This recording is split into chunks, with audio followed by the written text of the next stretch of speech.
"You're an embarrassment to this kitchen," my executive chef said into his headset mic, loud enough for the entire hotel ballroom to hear.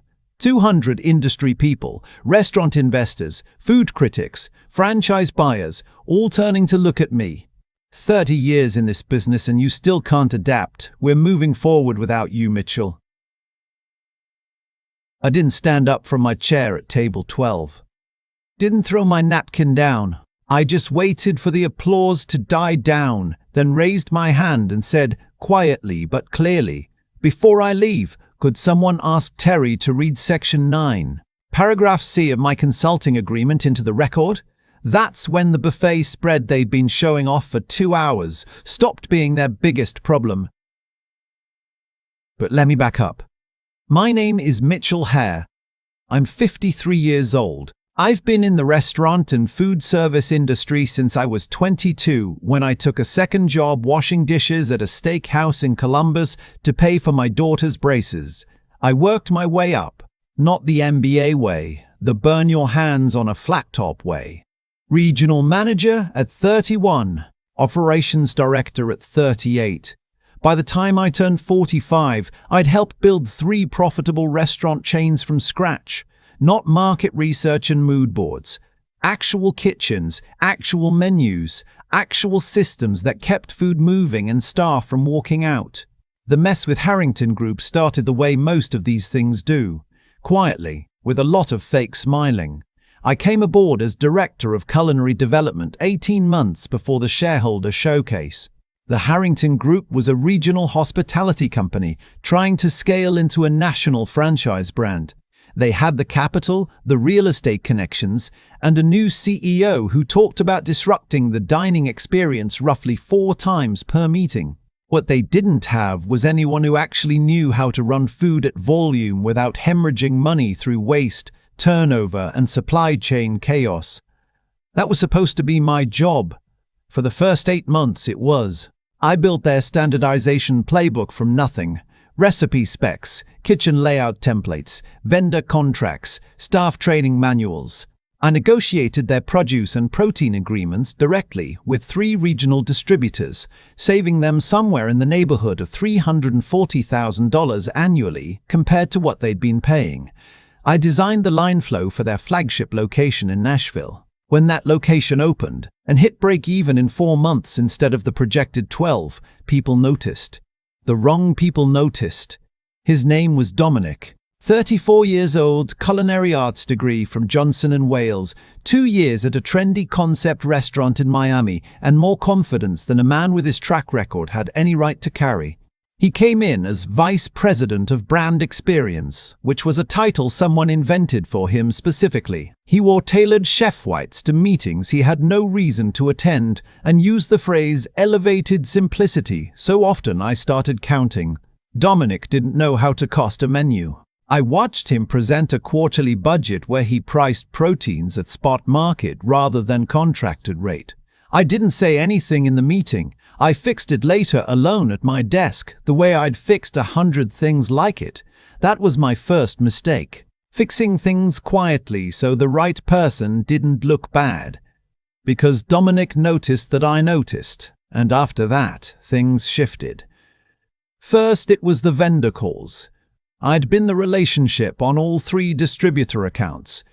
One Monday morning, I got CC'd on an email instead of receiving it directly. Small thing. Then I wasn't CC'd at all. When I asked, our COO said Dominic was centralizing communications. When I asked what that meant for my role, she said we'd circle back. We never circled back. Then came the menu revision meetings I wasn't invited to. I found out about them from a line manager in Denver who sent me a photo of a new prep sheet she'd received and couldn't make sense of. I could see immediately why whoever redesigned that station hadn't accounted for the line speed during a dinner rush. On a busy Friday night, that station would back up and everything behind it would suffer. I sent a note. Got a reply from Dominic's assistant thanking me for my input. Around month 11, they brought in a young woman named Kylie, 27, food science degree, eager in the way people are before they've seen a kitchen go sideways at 7:45 on a Saturday night. Dominic introduced her as my collaborative partner on innovation initiatives. He said it like he was doing me a favor. She wasn't the problem. She was enthusiastic and genuinely curious, but she got the kind dinners and the media walkthroughs and the photo opportunities in front of the new kitchen installations, all things we'd built together that I'd actually designed.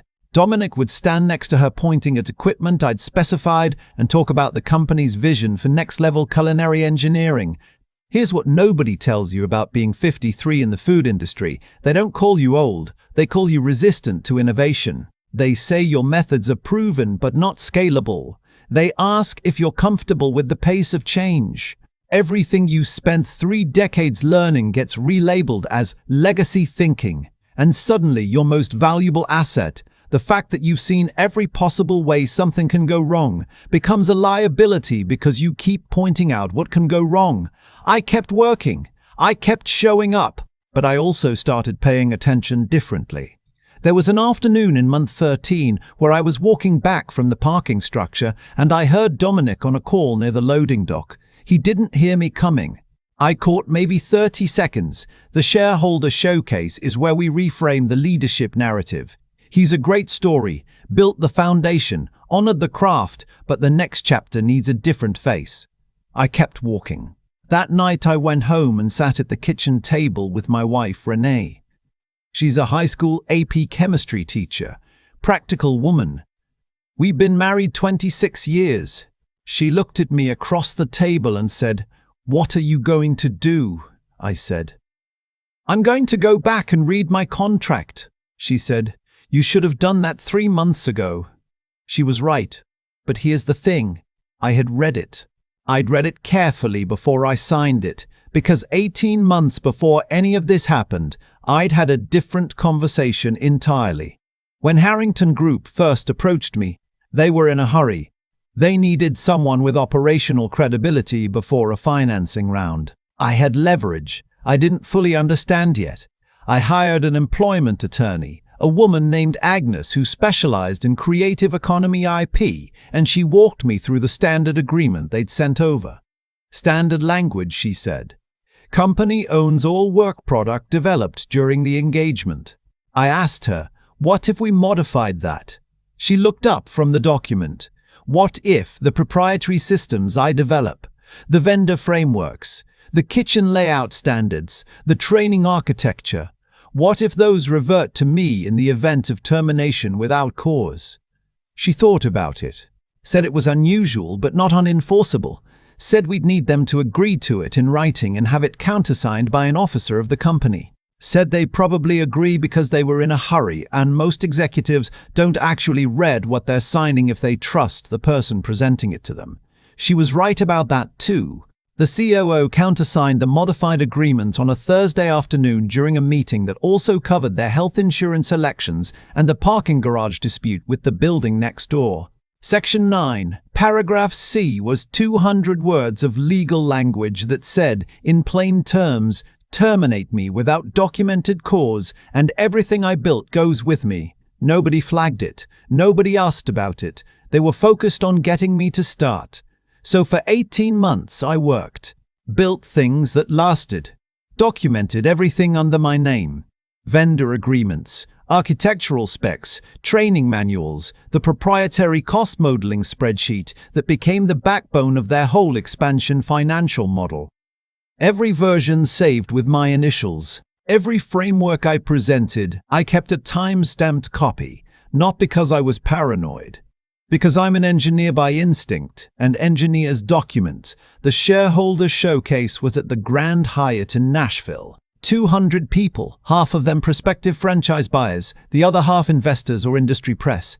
Dominic had been rehearsing his presentation for 3 weeks. I know because I could hear him through the conference room wall, repeating phrases about transformative culinary vision and the next chapter of experiential dining. I had a table at the back. I've been told this was an optics decision. The showcase was about forward momentum, and my presence was being interpreted as appropriate, but not featured. That's the exact language the COO used. Appropriate, but not featured. I sat down and ordered coffee. Dominic took the stage at 2 in the afternoon. He had a custom slide deck, a wireless mic, and a kitchen demo station set up to his left. He talked for 20 minutes about everything the company had built, the vendor efficiencies, the line flow systems, the training culture, the Nashville flagship success. Every single metric he cited was something I'd created. Every photograph behind him showed a kitchen I'd designed. He used the phrase "our proprietary cost framework" twice. Then he got to the part about leadership transition. He said the company was entering a new phase, said it required a particular kind of vision that matched the brand's ambitions, said they were grateful for the foundational contributions of the people who'd gotten them this far. Then he looked directly at the back of the room and said my name into the microphone. Said I was a craftsman of the old school. Said there was honor in that. Said the next chapter needed builders of a different kind. Some people applauded, the polite kind, the kind that sounds like everyone is waiting for the person in front of them to stop. He said, "Mitchell, we wish you well." And then, like an afterthought, like he'd been saving it for the audience, he smiled into the mic and said, "Besides, your own contract says you agreed to this. Did you even read it?" The room laughed a little. Nervous, corporate, not quite right laughter. I stood up. "Before I leave," I said, "could someone ask Terry to read Section 9, Paragraph C of my consulting agreement into the record?" Terry was their general counsel. She'd been sitting in the second row with a glass of sparkling water and a laptop. I'd made sure she had the relevant file 2 days before, sent it to her directly under the subject line Contract Reference Annual Review. She'd opened it. I had the red receipt.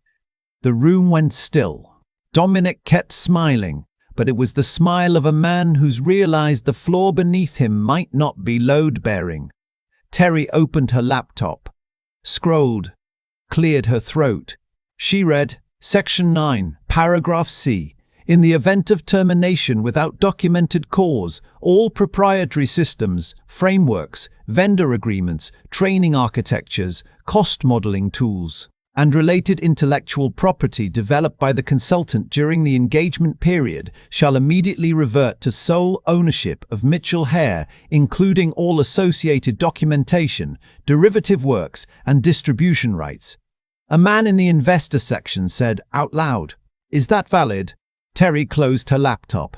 "It's signed by the COO and notarized." Yes, the applause didn't come back. I pulled out my phone. I'd prepared a script 2 weeks earlier, tested it on a Saturday morning in my home office. I opened the secure client portal for the distributor in Louisville, the one with the best protein contracts, and I revoked the company's access credentials. They hadn't built that relationship. I had. The account was established in my name at my professional discretion. The other 2 distributors took 4 minutes total. Then I went into the shared drive and transferred the cost modeling framework, 847 columns, 4 years of industry pricing data, every formula built from scratch, to a personal encrypted folder. All of it legally mine per the agreement they'd countersigned and apparently forgotten. The stage screens behind Dominic flickered. His demo kitchen dashboard, which ran on the integration layer I'd built to connect their POS with their inventory management, went red. One by one, the real-time metrics he planned to show franchise buyers during the walkthrough stopped updating. Someone in the front row called out to Dominic, "What's happening with the demo?" He grabbed the mic. "Technical issue. We'll have it resolved momentarily." Kylie, who had been standing near the demo station, looked at me from across the room. She wasn't angry. She looked like someone who'd just understood something she should have understood earlier. Terry walked over to the COO and said something that made the COO's face change completely. I walked toward the front. Dominic stepped down to meet me, close enough that I could smell his cologne. "You're going to blow up everything we've built," he said. "I built it," I said. "You gave presentations about it." He looked at me for a moment, like he was waiting for me to back down. I've seen that look before. It's the look men get when they've spent years confusing the willingness to be patient with the inability to respond. "What do you want?" he said. "Market rate for ongoing access to systems I own," I said, "plus a licensing agreement for the training architecture and vendor frameworks. That's extortion." "That's a contract," I said. "The kind your team signed 18 months ago." I walked out through the lobby while the room was still reorganizing itself, past the franchise buyer registration tables, past the waitstaff with their trays, out into the Nashville afternoon. It was 63 degrees and the downtown traffic was moving the way it always does, indifferent to whatever had just happened in the Hyatt ballroom. My phone started ringing before I reached the parking structure. Terry first, then the COO, then two numbers I didn't recognize. I let them all go to voicemail. Renee texted me, "How did it go?" I texted back, "Read your next credit card statement carefully." She sent back a single emoji, the face with the raised eyebrow, which from her is the equivalent of a standing ovation. That evening, Terry emailed me a licensing proposal. I read it twice, made 11 changes, and sent it back. She called the next morning. "The board approved revised terms," she said. She sounded tired in the way lawyers sound when they've been on the phone for 6 consecutive hours. They'd like systems restored as quickly as possible. I told her the vendor credentials would go back online when the first payment cleared. The cost modeling framework would be licensed separately at a rate we'd negotiate in good faith, which I meant. I didn't want to destroy the company. I wanted to be paid for what was mine. "How long have you been planning this?" Terry asked. "Since about month 4, I said, when I realized Dominic was positioning me for a graceful exit rather than a long-term role. She was quiet for a moment. "He never read your contract, did he?" "Dominic doesn't read contracts," I said. "He reads decks." The first payment, $175,000, cleared on a Thursday. By Friday afternoon, the vendor accounts were restored and the cost modeling system was back in the franchise team's hands under a 12-month license agreement. The press picked it up 10 days later. A trade publication called Restaurant Business Online ran a short piece, "Nashville Hospitality Group Faces IP Dispute Over Core Operating Systems." Not sensational, just accurate. 2 regional business blogs followed. Enough for the franchise buyers who'd been in that ballroom to start asking uncomfortable questions about platform stability and ownership structure. Dominic lasted 22 days after the showcase. The board gave him a departure package and a LinkedIn recommendation that carefully avoided specifics. They brought in an operations consultant to stabilize things, a woman from Atlanta who'd spent 15 years in franchise development and immediately understood what they'd lost. She called me 6 weeks later. Professional conversation. She said she'd reviewed the infrastructure and could see the architecture clearly. She said the replacement systems the team was trying to build were having problems with the vendor integration layer. I told her I wasn't surprised. That layer had taken me 4 months to get right because there were 3 different API versions across the distributor network, and none of them liked talking to each other. She asked if I'd consider consulting on the rebuild. I said I was occupied. I wasn't being coy. I actually was. About 3 weeks after the showcase, I'd had coffee with 2 people I'd met over the years. Lena, who ran supply chain for a regional grocery chain and had been wanting to move into food service consulting, and a man named Paul who'd spent 12 years as a franchise attorney and understood restaurant agreements from both sides of the table. We'd talked before about what it would look like to do this differently, to build something where the people who created the systems owned them. We incorporated Cornerstone Food Partners 8 weeks after the Hyatt showcase. Our model was simple. We came in as operational architects, not employees. Everything we built was licensed, not surrendered. Every framework had our name on it. We charge more than a salaried director and cost our clients less than the mistakes they avoided. Our first engagement was a family-owned Mediterranean chain in Raleigh, 4 locations trying to standardize before expanding. They'd been bleeding 18% on food waste because nobody had ever done a proper prep spec. We fixed it in 6 weeks. Kylie sent me a message about 2 months after the showcase. She said she'd learned more in those last chaotic weeks than in the 2 years before them. She said she was sorry for the way things had played out, which I believed because she'd had nothing to do with how they played out. She asked if I had any advice. I told her what I always tell anyone who asks: document everything you create with dates. Understand your agreement before you sign it, not after you need it. And find people who give you credit in the room, not just behind closed doors. She replied, I've already started doing all three. She's at a food innovation startup in Austin now, doing well by the sounds of it.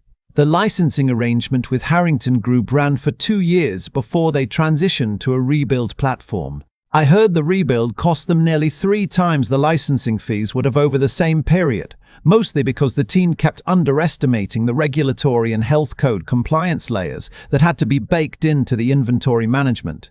That kind of thing takes time to learn. You can't shortcut your way through a health inspection. Cornerstone Food Partners has 9 clients now across 6 states. Lena handles supply chain and vendor relations. Paul manages our contract structure and makes sure every engagement agreement has language that would make my old COO's face go pale. I handle operations design and training architecture. Renee still teaches AP chemistry.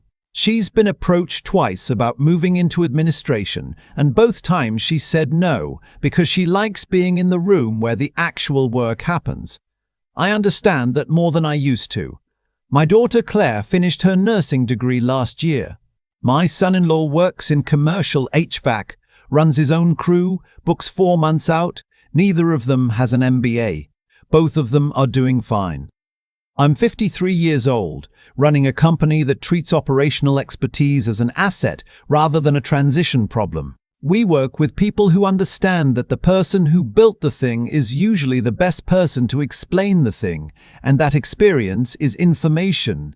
Expensive, irreplaceable information that doesn't fit in a pitch deck. Dominic started a consulting firm in Atlanta about a year after everything ended. Brand strategy, experience design, something along those lines. It lasted 8 months.